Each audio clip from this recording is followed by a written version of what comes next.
This episode of The Energy Show is proudly sponsored by Sunlight and Power, the Bay Area's leading commercial and residential solar contractor.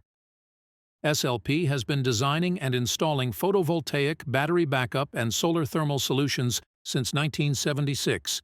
Help fight climate change. Go solar with Sunlight and Power today. So, you want to save the world with clean energy? Make money doing it? Confused about the economic and technical realities of residential and commercial solar, batteries, heat pumps, EVs? Want the real-world scoop on new energy technologies, not manufacturer hype? Then tune in to the Weekly Energy Show, hosted by Barry Cinnamon. Insights from Barry's 40-plus years in the solar and energy industry will help you understand the future ways we'll generate and consume energy. And now, here's Barry.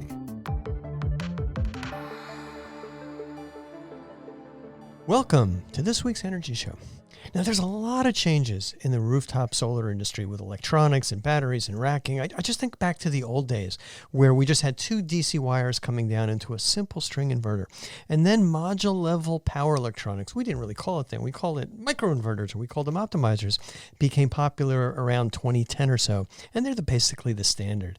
But things have changed a lot because now we've got batteries, we've got additional load control features, we're controlling EV chargers and even appliances in the house. So that simple solar system has become much more powerful.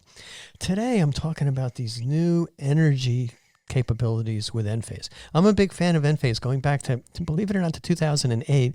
I still have most of the Enphase M-190 microinverters still working on the roof of my house in San Francisco. It's probably time for upgraded panels, microinverters, and batteries. But that kind of leads me into introducing my guest today, Raghu Belur. Raghu's a co-founder of Enphase and the chief product officer. And I'm just thinking, Raghu, wow, it's been 16 years that you and I have been talking about microinverters, and Enphase has had amazing success over these years and successfully riding the solar coaster, which is not flattening it out in any way. So let's dive right in. Why don't you give me an overview of Enphase and where things are going? Oh, thank you, Barry, and very good to see you. Yeah, you're right. We've known each other since 2008, and boy, has it been some journey from all the changes that have taken place. And I think it's good to acknowledge that there's probably going to be more change in the next 10 years than there has been in the last 100 years in the energy infrastructure landscape, right? And that's the business that we are in. We are here really to affect that entire energy infrastructure landscape. And yeah, we started off as a solar provider, right? But we always, Enphase in particular, always had the ambition that we were not solving a solar problem. We were solving an energy problem. And I think to a great extent, we have been generally accurate in that. That's the reason actually why we named the company Enphase Energy and not Enphase Solar. We always had a much bigger view of it. But it's probably good, for some background to understand kind of our thinking.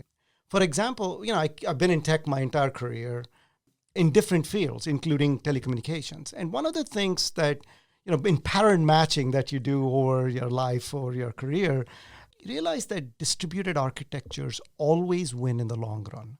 And they win for cost, performance, and reliability reasons. So when we were thinking about the energy infrastructure itself, we look at the energy infrastructure with centralized generation, transmission, distribution, and the home being, not much control in the home. They're just dumb receivers of electrons, right? But we knew that, you're on the right side of technology history, as they say, if that infrastructure model could be torn apart and it became fully distributed, which means the home became the unit of intelligence. Then all systems are hyper-networked. And of course, there is centralized generation as well. Nobody's taking that away. But re-architecting the entire grid from the inside out, that was our grand vision. And you didn't think that, we know the technology would do that, but can the business models evolve that quickly? We're going to talk about that more later. But yeah, I absolutely agree with you that just the structure of the energy industry has completely changed. We used to just basically have energy for lights and then for heat. Now it's for vehicles and cars and the whole house. And it's really, really a transformation. It is totally transformational if you think about what's happening from a demand point of view, right? There's massive demand coming due to electrification of homes. If you really think about it, an average home consumes about 30 kilowatt hours per day. Every EV consumes an additional 15. 2 EVs will be another 30. A heat pump consumes about 15 kilowatt hours a day. So now here I have more than doubled my consumption. I recently read a study that said by 2035, average consumption per home in California is going to go up by 40%. This is despite all of the energy efficiency work that's been going on. It's going to go up by 40%. I love that. That's music to my ears, because all those solar customers we installed 20 years ago or 15 years ago, they're going to upgrade, and we're doing that right now. They're going to put in batteries. And when we sell to customers, we don't go in there just saying, all right, we're going to put in solar. We give them numbers for solar, for batteries. How many more panels do you need for your EV? You're thinking about a heat pump water heater, that's going to take 2 panels. Heat pump HVAC, based on your natural gas consumption last year, you're going to need 8 panels. Do all the math, and you can see how much it's going to expand. And the distribution infrastructure today simply cannot handle this increase in demand. It's because the demand is not average. We have peaky consumption. Yeah. So everything from the transformer to the service entrance to the conductors, everything needs to be upgraded. I read another study that said California needs $50 billion to upgrade the distribution infrastructure. No, that study lied. PG&E said that they need to underground 10,000 miles of wire for their future need. And it's probably going up. At $4 million a mile, that's $40 billion. So the ratepayers have to pay $40 billion. Plus, they get a guaranteed rate of return of 12% a year on that asset. So that's another, however that works out, $4.8 billion a year for that system. So over a 10-year period, we're looking at like $100 billion. That's not even considering the supposedly huge growth in demand for AI. I mean, they precisely. Just can't do it. So, great point there, right? Hyperscaling is happening with data centers. And I read somewhere that a single blade server in a data center consumes about 30 kilowatt hours a day, which is as much as a home, right? And so now you can see that the demand is growing at an unbelievable clip between electrification and hyperscaling for AI. And so the utilities are getting squeezed in both directions, both in front of the meter side as well as behind the meter side. And here's a little secret between just you and I, Barry. Our industry, is really the only game in town to solve and help them on the distribution infrastructure. No secret. That's what we've been fighting at CalSA, tooth and claw, to make sure that the utilities and the PUC and the politicians don't kill distributed energy. Recognize, but if it takes 10 years to run a transmission line to that new solar farm, that's not sustainable. We need that power in 2 years. Exactly.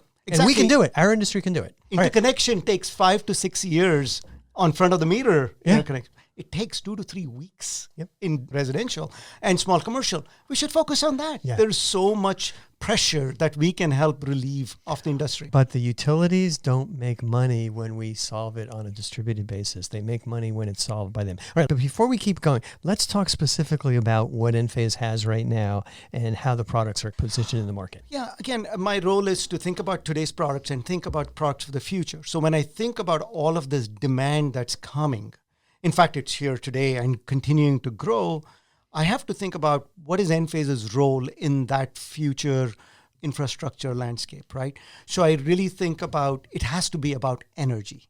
The home, again, going back to our old thesis where the home becomes the unit of intelligence, it's not just because you're producing energy. It's because you're producing energy, you're storing energy, and you're using your energy appropriately, as well as you're helping the grid by providing additional services beyond the home as well. So I think about a very sophisticated energy management system that's federating power flow between your solar, your batteries, your EV chargers. EV chargers are going to become, EV is going to become bidirectional. We know that.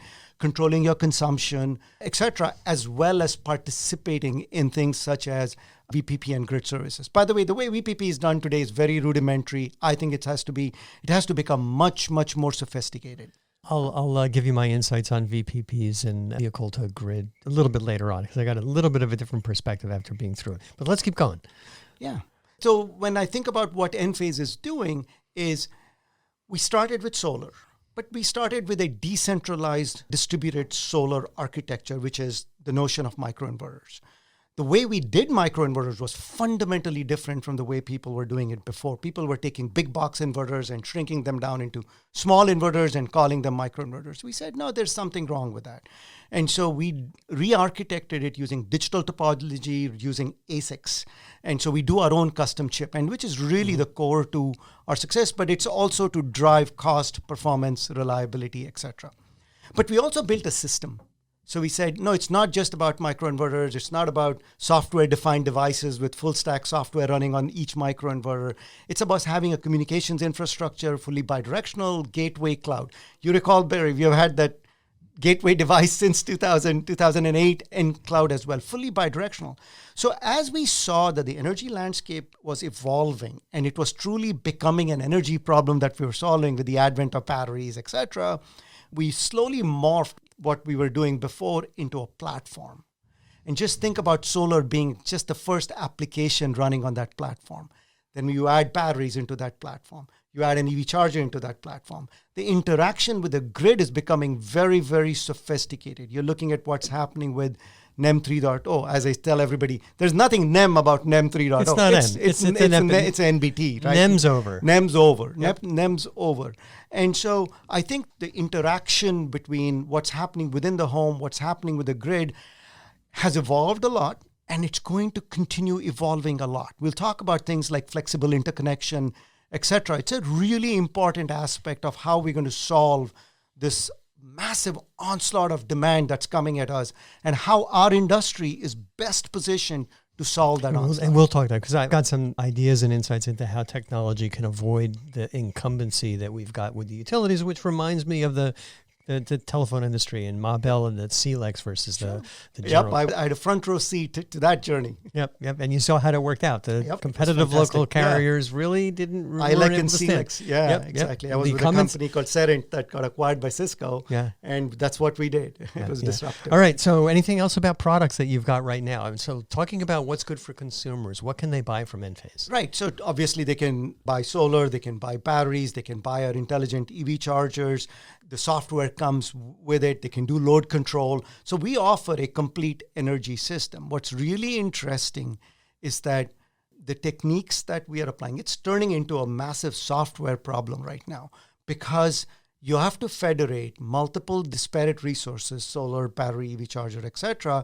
In real time, you have to make decisions about when do I buy from the grid? When do I sell to the grid? When do I charge my battery? When do I discharge my battery? When do I charge my EV? When do I discharge my EV? So it's becoming a really complex problem, and simple rule-based algorithms don't work. You have to rely on heavy optimization. And you've got AI in there, and that the amount of software that goes into systems like Enphase's just reminds me of Mark Andreessen's comment that software is going to eat hardware. Yes, the hardware is really, really important, but you look at the number of people at Enphase that are probably working on software. Maybe it's 1-to-1 compared to hardware, but it's a much higher. No, it's actually more like 2.5-to-1 or almost 3-to-1. Yeah. We are a classic systems company, but even our hardware has to be very, very sophisticated. Yeah. I think this notion of software eating hardware is probably a little overstated. Yeah. Because you do need very specialized hardware that enables very sophisticated software. Mm-hmm. And so whenever somebody says AI ML, it's the word du jour, it's the buzz today. You have to ask the question, what's your data source that you're going to use for training your models? And that's the thing that Enphase has, is 4.5 million homes in 150 countries, and they're all sending us production data in real time. We know exactly what's happening on the grid. We get voltage and frequency data. And about 1 million homes, more than 1 million homes, we get consumption data. So we train our models using that data in order to forecast production, forecast consumption. And that's how we build this really sophisticated optimization engine that's deciding when to buy, when to sell, etc. And now you're in a world like NBT in California or NEM 3.0, where the rates are completely different for buying and selling. But what we have also done is, for example, in the Netherlands and now in Europe, what we do, we get what are called dynamic tariffs. So we get day-ahead pricing signals, right? So at 11 a.m., we get a pricing sheet that says in the next 24 hours, starting at midnight, this is what your buy and sell rate is going to be. They don't send you on a piece of paper, though. Luckily, they don't send us in on a piece of paper, but that's what we get is a buy and sell. Dynamic pricing. Dynamic pricing. But Barry, this is where California is going, right? This is where the world is going. And in some sense, I'm actually pretty excited. It's like our industry has come of age. We are now true market participants. I can hear in your voice, Raghu, that you're excited. And I'm excited about this too. So that kind of brings us up to the question, with all these inputs and all this different hardware, is Enphase kind of moving towards a relatively closed architecture to manage all these components, or trying to open it up to everybody in open architecture? Yeah, it's a combination of things, right? In some cases, right, we do comply with all the standards. For example, if you look at IEEE 2030.5, you have to comply with standards. We always take the view of customer first, right? So we have to make sure we deliver the best customer experience that we can deliver. Look, we have a Net Promoter Score of, I believe, 75 or 76, right? And so it's because we really care about our customers and take care of them. I mean, everybody does. But our decision engine, how we design products so that we can make sure that the customer experience is fantastic in all aspects, everything from design to installation. When I say customer, I include our partners, which is distribution and our installer partners, as well as the homeowner. What is the best experience we can deliver? In some cases, things have to be closed in order to deliver that great experience. In other cases, it can be open. It's fine. It's all about the customer. Yeah. All right. So speaking of those customers, people have choices right now. There used to be, it's only SMA, a couple of hers, then it was SolarEdge and Enphase, et cetera. Why should homeowners select an Enphase system over, something else? Sure. I mean, the value proposition is very clear. Again, distributed architecture is always when you're buying Enphase for cost, for performance, reliability, and cost. When I say cost, I mean lifetime cost, right? Plus, you also have to think about future proof. Right? We are buying a 25-year asset. You're buying a financial instrument. Actually, Barry, if I remember 2009, I heard that from you. You're buying a financial instrument. You're buying cash flows, right? And when you think about it along those terms, if you want a bond that pays annuities over 25 years, you need to make sure that the face value of the bond holds its value. Why? And the way it holds its value, the equivalency of that is you need a very reliable system. You need a high-performance system. You want a system that's easy to maintain. You want a system that's, of course, safe. And so you want a system onto which you could add equipment. Exactly. And you need a system that's future-proof, right? So scalability becomes important. We talked about people buying EVs. I believe that every time you buy an EV, you will need an additional 2 kilowatts of PV and an additional 10 kilowatt hours of batteries. That's how, because the infrastructure cannot support that extra EV that's sitting on that transformer, which is already becoming overloaded. So I think you need a future-proof system. You need a software system that's bespoke but learning. So let me ask you a question, kind of moving around a little bit. If you buy that EV and you tell the utility, I'm putting in an EV, I'm going to put in a new breaker or whatever, they never say no. You can put that 40 amp breaker and you can put a new HVAC system in. It requires another 40 amp breaker. The utilities never say no. But if you say to the utility, I'm going to put in a 5 kilowatt solar system, they can say no. Right. So they don't really give a hoot about power that you draw from them because they always know they can upgrade their infrastructure. It's more money. They make that 10% rate of return on that infrastructure. But if you're going to sell the power back, they put their foot down. And that's something that's always bugged the hell out of me. And that's baked into the utility business model. That's how utilities make their money. And I respect that. I just hate it. Yeah. I mean, I can understand that, but I think anymore it's becoming much more complex than that.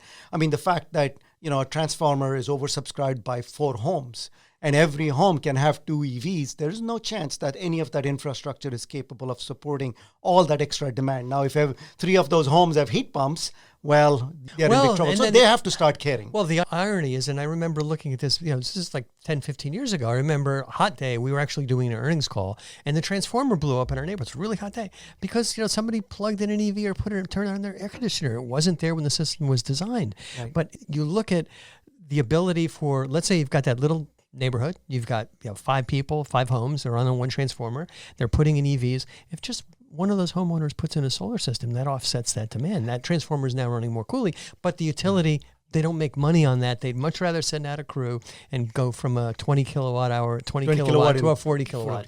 But the thing is that there is an opportunity here. I think if we reframe our thinking from behind the meter to behind the transformer, then what you can do is think about things like flexible interconnection and say, look, based on what the transformer loading is, if in real time, I not only know what the my pricing signal is in real time. But at the same time, at the physical layer, I get a signal that says, hey, this is how much you're allowed to import or export onto the grid. Being aware of what the other homes are doing that are behind the transformer, I can significantly defer that utility infrastructure upgrade. So that's of great value. I beg to differ. You have a perfect engineering analogy to how to do this more efficiently. Right. But when you put on your business hat of the CEO of PG&E and he sees that or she sees that, right. Patty Pop, she's just saying, well, that's fine, but we would have made money by upgrading that transformer, and now we're not going to get to make that money. So anyway, but that's just the way I look at it from a business model standpoint. I think they're going to be very busy dealing with all the hyperscaling of data centers that's happening and all of the undergrounding of transmission lines that are happening.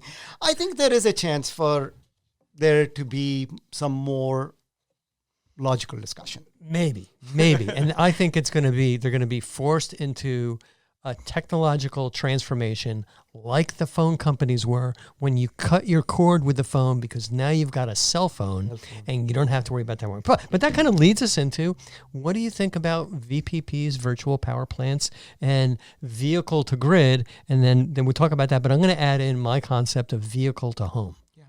I think coordination is going to help a lot. And I think about VPP as a mechanism for coordination. Now, I think the way VPP is done today is very rudimentary. It's about poking a battery and say, hey, give me electrons at this appropriate time of the day.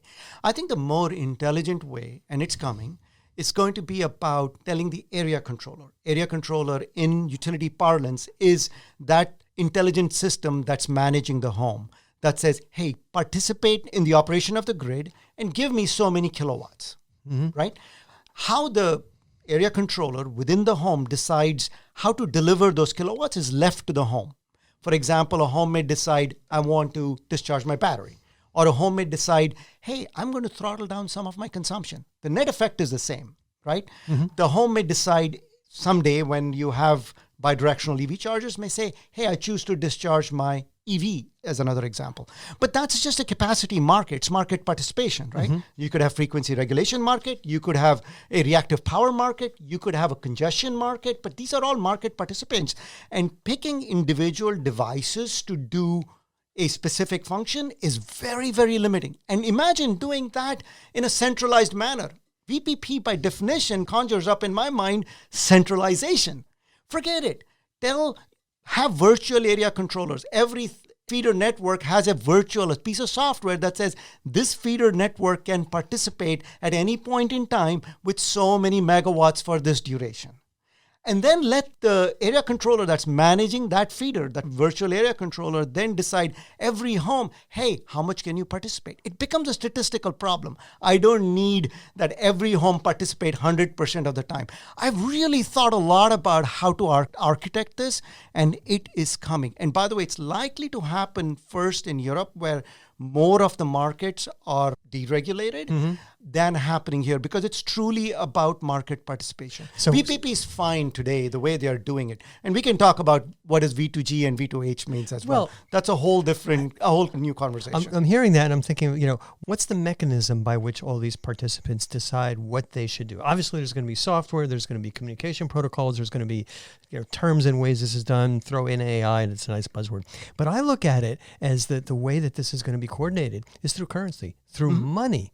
And you got to look at it, I think, to make this sustainable long term, the money has to be in there for that consumer that has the battery that they want to hook up on a VPP, and the money has to be there for the utility to say, we want to borrow that battery. Yeah. And that's where we have a conflict right now with the VPPs that I've been involved in, and we just finished a test last year with the DSGS program in California. Great. I think it was great, but it just gets so complicated. And when I think about, from the consumer standpoint, the person that bought that battery, the person that bought the generating solar assets, and then you think about vehicle to grid, the person whose vehicle is going to be tapped, maybe a few times a week and drained, are they getting fairly compensated for that? So a lot of the people I know, when they're talking about connecting up the VPP or using their vehicle to the grid, they're saying, well, I got to drive somewhere tomorrow, or I'll be damned if I'm going to, get 50 cents total from the utility when it's going to drain my battery to the tune of $5 of the value of the battery. So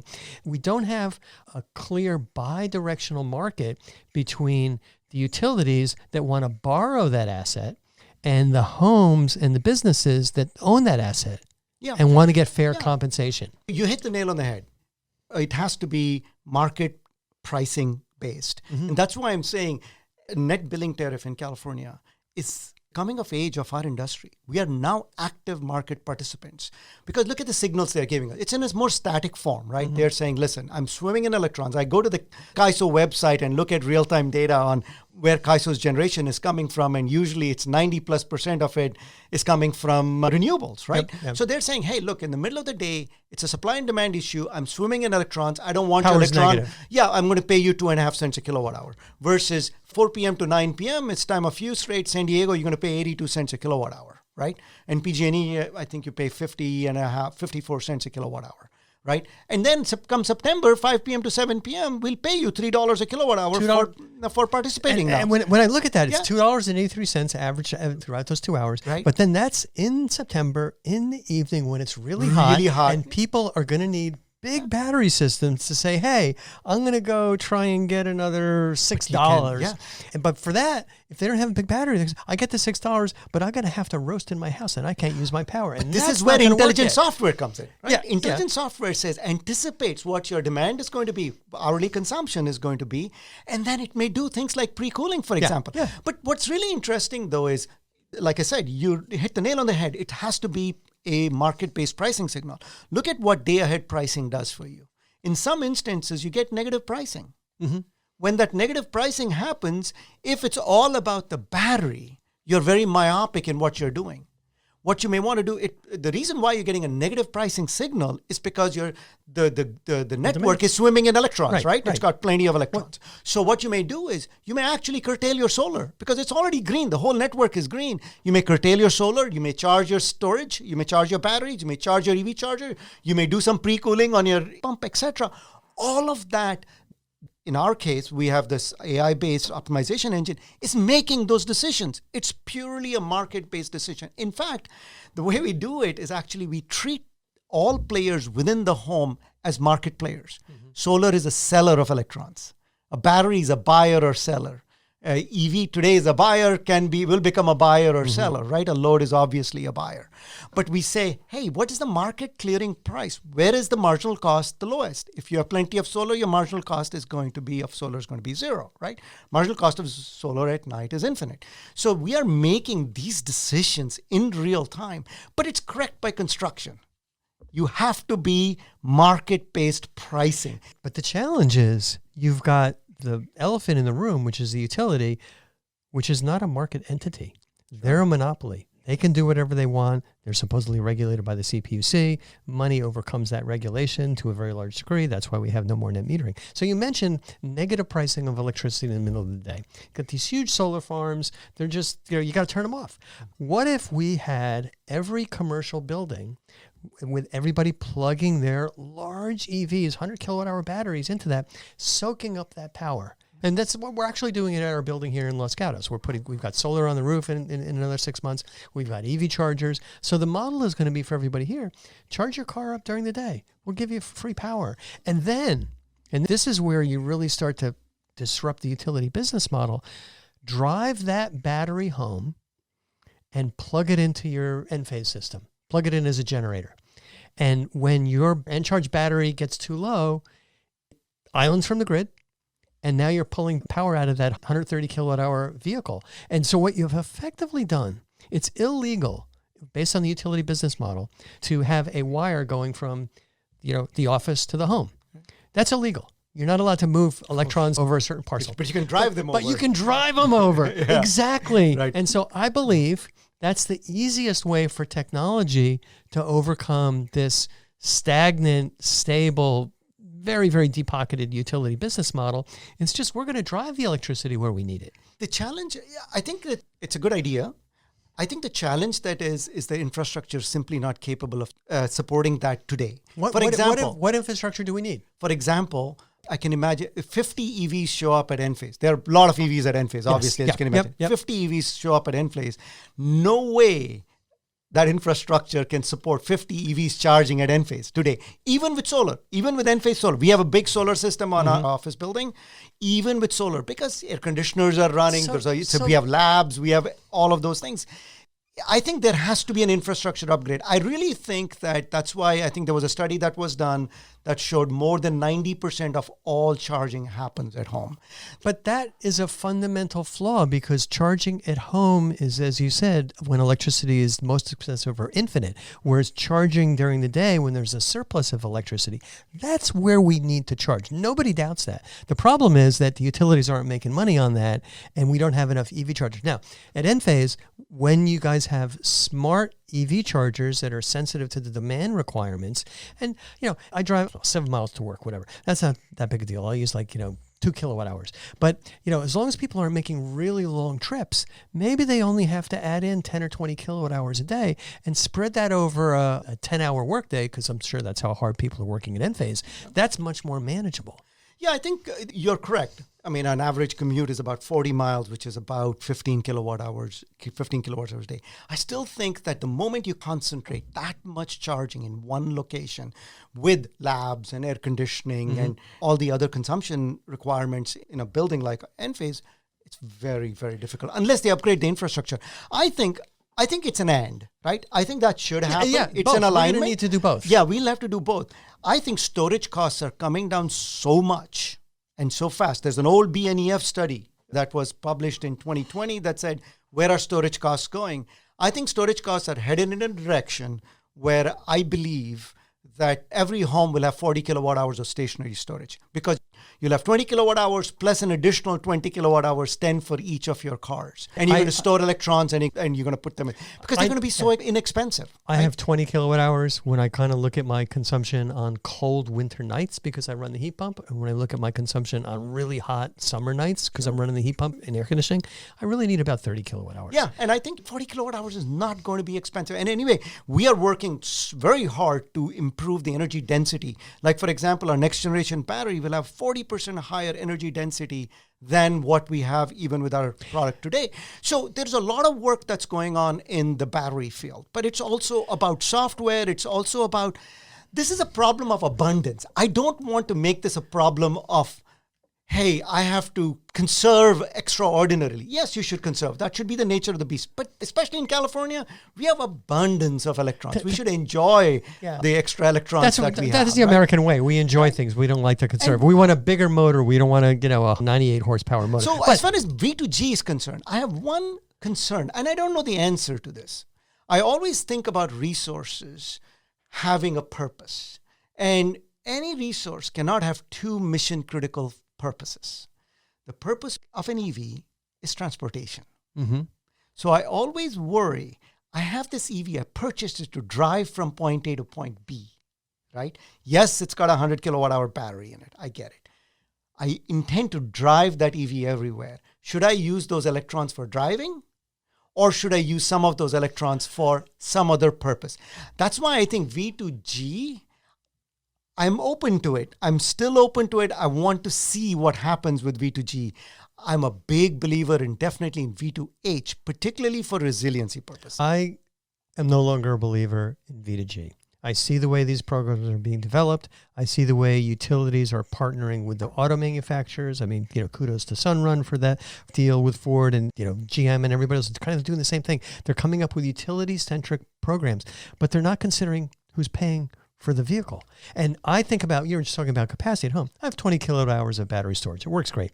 I have 210 kilowatt hours parked in my driveway with 2 vehicles. So there's always at least 50 kilowatt hours of energy in there, unless I come back from a long, long trip. And it's easy for me to go to the new neighborhood supercharger or come to the office and top that thing off in a day. So when it comes to vehicle to home, that may happen faster than everybody putting 40 kilowatt hours of energy storage. And by that, economic rent diminishes over time as more and more people contribute. Right. And it's a dual purpose battery Yeah. too. I already paid for it. I might as well use it to save some money at home. And so the people that are buying the car are looking at, let's save some money, not let's save some money for the utility. They want to save some money for themselves. So that's why V2H makes a lot of sense. I think we can discuss whether, again, V2H in the context of resiliency or V2H in the context of self-consumption.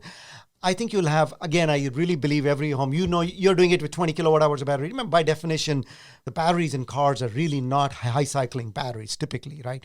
The batteries in cars tend to be low cycling, whereas if you look at our battery, LFP, 6,000 cycles, 100% depth of discharge, and I think it's simply a matter of time before you'll see 40 kilowatt hours per home, and I think people will be like, yeah, in the event that I have some catastrophic event happening, and I'm out of power for 4 or 5 days and it's in the middle of winter and my solar is not there to recharge my battery, I have an extra, you said 200 kilowatt hours sitting in my garage, I will definitely use it. But I always question this notion of two mission critical functions served by the same resource. It's tricky. Okay. That's all the time we have on this week's Energy Show. Thanks, Raghu, for joining me on this first segment talking about Enphase on the Energy Show. Stay tuned for segment 2. And thanks to all of our listeners for tuning in. If you missed any of today's show, you can always go to our website at energyshow.biz and listen to the podcasts.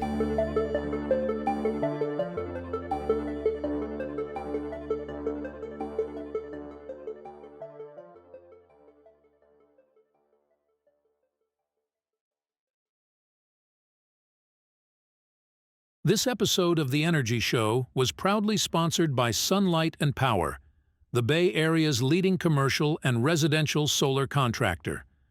SLP has been designing and installing photovoltaic, battery backup, and solar thermal solutions since 1976. Help fight climate change. Go solar with Sunlight and Power today.